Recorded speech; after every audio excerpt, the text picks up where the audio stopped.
It's a fic about Dante fucking a mini boss. Let's get right into it. Sometimes Dante's cockiness overrides his senses. He's man enough to admit that much. He's got the fury on his last legs, shivering and sluggish. Shut the fuck up, bird. Pale eyes following his every move with anxious focus. It swipes at him and he barely has to dodge anymore. There's blood streaming down the length of his body from the wound on his shoulder, where Dante had nearly hacked his arm off.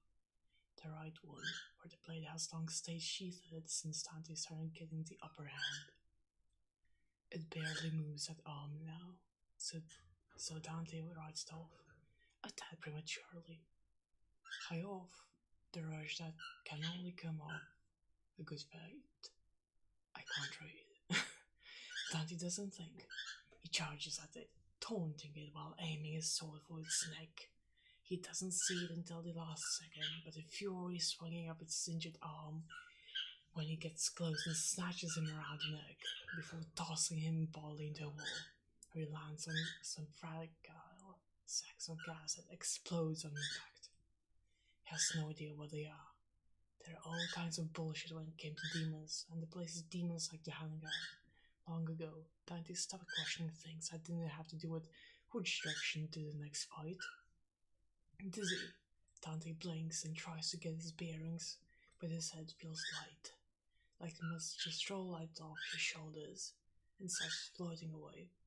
The smell is cloying, vaguely copper like blood, and he inhales and avoids to start coughing. Across of him, the fury starts stomping over towards him, gathering its momentum until it breaks out onto that sprint. Dante rolls away just in time.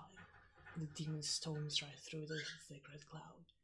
It stumbles to a stop, all grace completely forgotten as it scratches at its own face and starts sneezing, head twitching side to side, then thrashing wildly into the dirt. Groggily, Dante pulls himself to his feet, listing on his jelly legs for an alarming second. His sword is a few paces away, and he's feeling awfully close to barfing, but he reckons he can hold it long enough to dash over. But as he takes a step, the dizziness peters off and his eyes begin to refocus. Blurriness strengthens out into sharpness, too sharp, with everything becoming too bright and too much. He rubs the heel of one hand hard into his eye sockets, tries to quell the strange churning in his belly, to swing away from nausea, and fast becoming something else. I can't read, I'm terribly sorry. A few feet away, he hears the fury thrashing and growling. Oh shit. Dante shivers, feeling all the blood in his body racing south. The fury quiets down, tumbling down his throat. Dante sees it hunched over, tail curled between its legs and holding its own head in its place, and what little of it seems to catch the creature's jagged skin. Without thinking, Dante reaches out his hand, but he's too far away, and when his fingertips find only it, he snaps out of it with a huff. He wants to touch something, or be touched. Either works. His skin just tingles, warm and cool at all once, desperate for the feel of something against it. Slowly, the fury raises its head and turns its pale, green gaze over to Dante, then slowly sliding out the strap of its mouth and licking along its own teeth. Its claws clench in the air, a single mindless twitch. Dante's echo. For a moment, they stare at each other. Dante's got a good notion of what it's thinking about, because it has to be the same as what he's thinking about.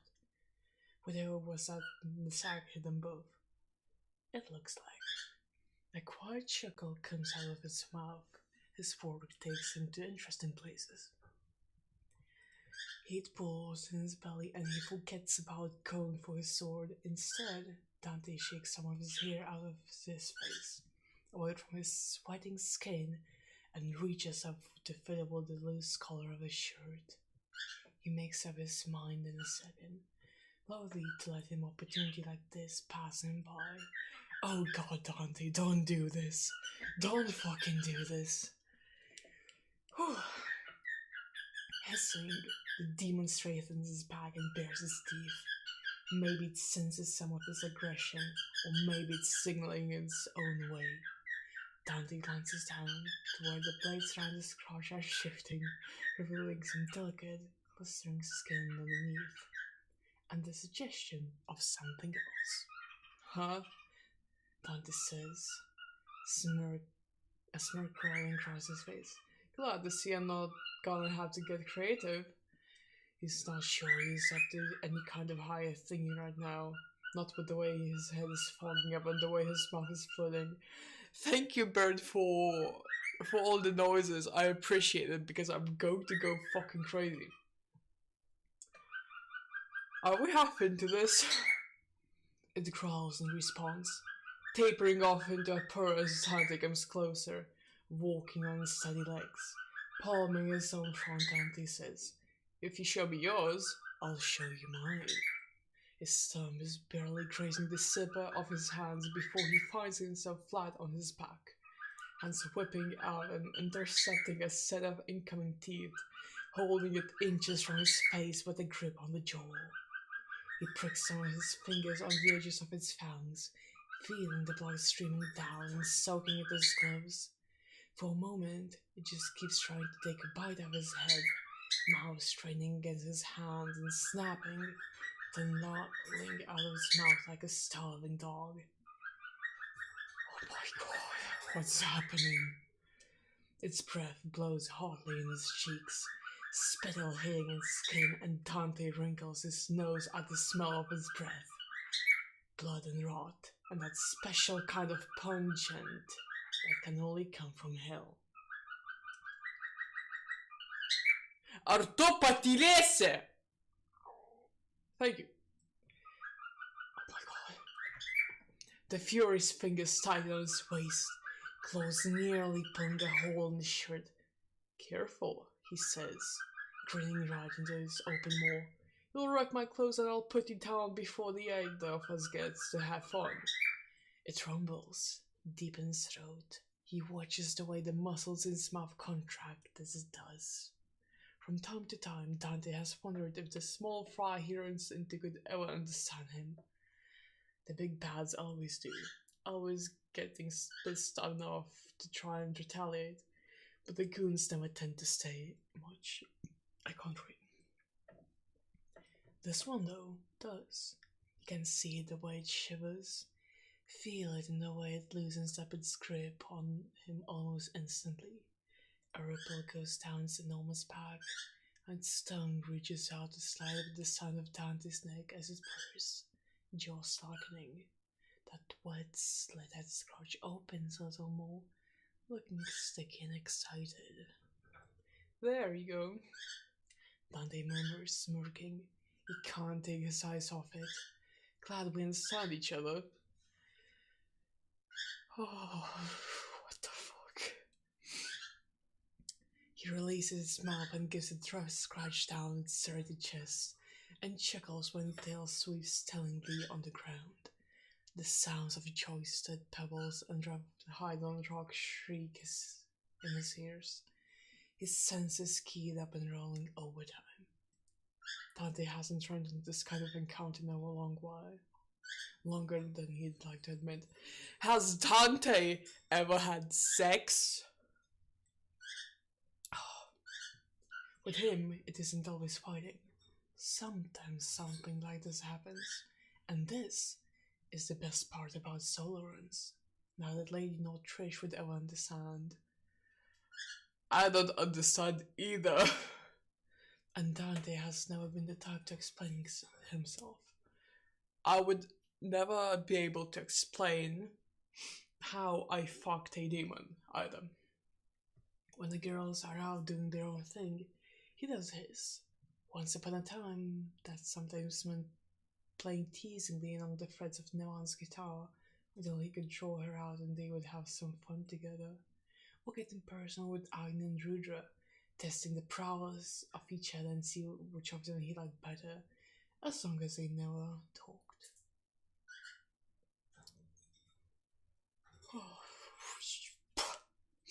Oh, this is like some good weed. I don't like it. Not all, not all his arms were so accommodating, so curious about him in turn though. Echidna hated his cuts almost as much as Beowulf did, and he and Cerberus just didn't jive like that.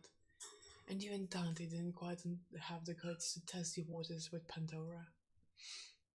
Dante, don't put your dick into a fucking Pandora box, please! It never stopped him from teasing them. Not much ever stopped him from teasing anyone. I want this to end. I want this to end so bad. I don't read fanfiction for a reason. Most of his old arms are stashed in his dirty and dusty trunks in the storage rooms of Devil May Cry, sleeping their cares away. Lady always chided him about getting bored too fast. Dante always insisted that it was the drive that set the pros apart from the pretenders. No, she said, rolling her eyes and swiping an olive from his slice of veggie deluxe. Trish got to choose that time. It's probably all the demon blood getting into your head and choking on out your brain. I can't read. The Fury knows enough about clothes to start racking up the shirt with this great big hand, claws dragging along the bare skin of his stomach. Dante leans back on his elbows, legs splayed open and crawl around its sides, watching it move and trying to figure him out. Demon blood, he thinks, or maybe something altogether different. Who knows? Too much introspection could take the wind out of any set of sails, and Trish always did accuse him of thinking too much with his sword and nod his head anyway. Whatever it is inside him that can only get its jollies from messing around with demons, it gets its way and Dante doesn't ask too many questions. Milky eyes drop their gaze, taking in Dante's bare torso. The fury sting twitches between his teeth and Dante reaches out to pinch the damn thing behind his thumb and forefinger. "Ah, good places to be," he says, giving the slippery muscle light yank. It's got the rough texture, almost like hats. "So you gonna get a show on the road, or are you going to stare at the goods some more, huh?" It growls, low in its throat. For a tense couple of seconds, its arm glows in a warning, but then relaxes, pulling its tongue from Dante's grip and dropping his head down to flick its nipples. He shivers. "Oh dear God, that's more like it," he says, nearly coos, dropping his head back and staring at the foliage crawling out of the hole in the roof. He doesn't have the presence of mind to be a little embarrassed at how quickly his body is reacting. Where the hell pollen or no, it's been a longer. Honestly, I can't fucking do this. I cannot. I've been reading this for how long? I don't want to shame this person, but like, imagine you're scrolling on your Twitter timeline. It's pretty tame, honestly. Like, yeah, whatever. Sorry. And you see somebody retweet this, and of course it catches my curiosity because usually these things are, like comedic, and I wasn't expecting this at all. Thank you, Soft Regard, for this creation called Strange Habit. It's actually like, I don't read porn at all. It's well written, but like, when did you write this? Was it on 420? Please tell me it was on 421. Oh god damn it. If it was on 420, I would excuse this, but no. I'm going to be Jesus outside.